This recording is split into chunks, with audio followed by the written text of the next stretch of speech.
ইসলামের 5টি মৌলিক স্তম্ভের অন্যতম জাকাত। আরবি শব্দ জাকাতের অর্থ বরকত।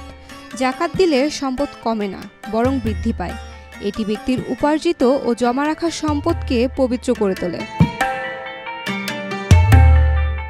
ইসলামে জাকাত আদায় এবং বন্টন একটি গুরুত্বপূর্ণ বাধ্যতামূলক ইবাদত, কারণ সমাজ থেকে দারিদ্র্য দূর করে ন্যায়ভিত্তিক সমাজ প্রতিষ্ঠার কার্যকরী একটি উপাদান জাকাত।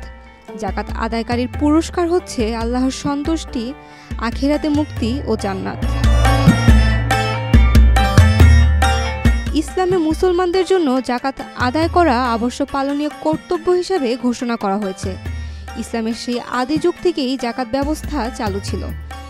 মহানবী হযরত মুহাম্মদ সাল্লাল্লাহু আলাইহি সাল্লাম যখন 622 খ্রিস্টাব্দে মদিনায় গিয়ে ইসলামী রাষ্ট্র ব্যবস্থা চালু করেন, তখন সেই রাষ্ট্রে জাকাত ব্যবস্থা শুরু হয়। তবে জাকাত কিভাবে দিতে হবে কিংবা কতটুকু দিতে হবে, এই বিষয়ে অনেকের মনে রয়েছে সংশয়। ইসলামে বিধান রয়েছে যেসব পূর্ণবয়স্ক মুসলিম নারী ও পুরুষ নিসাব পরিমাণ সম্পদের মালিক, তাদের উপর জাকাত বাধ্যতামূলক। অর্থাৎ জাকাত প্রদানের উপযুক্ত পরিমাণ সম্পদ যদি 1 বছর ব্যক্তি মালিকানায় থাকে, তবেই তিনি জাকাত দেওয়ার উপযুক্ত হবেন।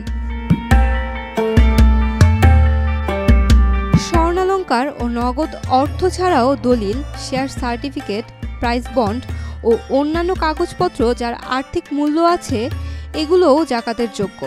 যদি এসব সম্পদ নিসাব পরিমাণ অর্থাৎ জাকাত প্রদানের উপযুক্ত পরিমাণ হয়, তাহলে ইসলামিক আইন অনুযায়ী জাকাত দেওয়া বাধ্যতামূলক। হাদিসের আলোকে নিসাব স্বর্ণের ক্ষেত্রে 7.5 তোলা এবং রূপার ক্ষেত্রে 52.5 তোলা নির্ধারিত হয়েছে।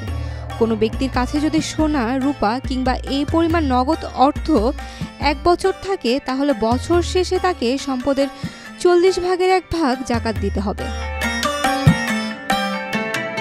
কেবল সারা বছর মৌলিক প্রয়োজন মেটানোর পর অতিরিক্ত সম্পদ থাকলেই জাকাত ফরজ হয়।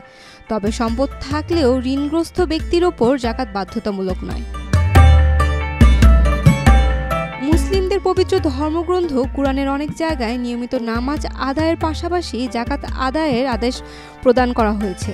ইসলামে বলা আছে, সুস্থ মস্তিষ্ক ও প্রাপ্তবয়স্ক মুসলমান নিসাব পরিমাণ সম্পদের মালিক হলে তার উপর জাকাত ফরজ। তবে কাফির যেহেতু ইবাদতের যোগ্যতা রাখে না, তাই তাদের ওপর জাকাতের বিধান নেই। এছাড়া অসুস্থ মস্তিষ্ক মুসলমানদের ওপর এবং নাবালেগ শিশু কিশোরের ওপরও জাকাত ফরজ নয়।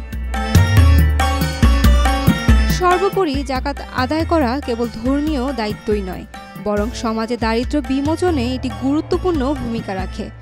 ধনীদের হাতে যেন সম্পদ কুক্ষিগত হয়ে না থাকে, সম্পদের সরবরাহ বাড়ে এবং অর্থের সুষম বন্টনের মাধ্যমে যেন দারিদ্র্য বিমোচন হয়, এসবের জন্যই জাকাতকে ইসলামে ফরজ করা হয়েছে।